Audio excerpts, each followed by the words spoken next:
এবারের প্রশ্ন স্লিপ থেকে করেছেন ভাই রহমতুল্লাহ।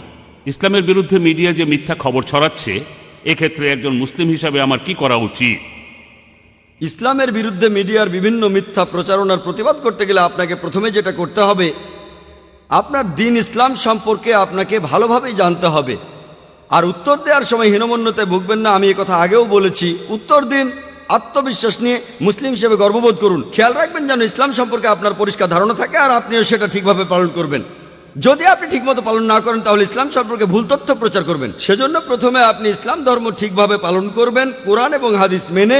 আর আপনাদের অমুসলিম বন্ধুরা যদি প্রশ্ন করে আর সে প্রশ্নের উত্তর না জানলে, কোরআন বলছে জ্ঞানীদের জিজ্ঞাসা করো। ইন্টারনেটে দেখুন, সঠিক উত্তর বের করুন অথবা বিশেষজ্ঞ কারো কাছে জিজ্ঞেস করুন, তারপর উত্তর দিন। হীনমন্যতায় ভুগবেন না, আত্মবিশ্বাস নিয়ে উত্তর দিন। আপনার উত্তরটা দিন হিকমার সাথে, বিজ্ঞানের আলোকে কোরআন এবং হাদিস মেনে উত্তরগুলো দিন। আশা করি উত্তরটা পেয়েছেন।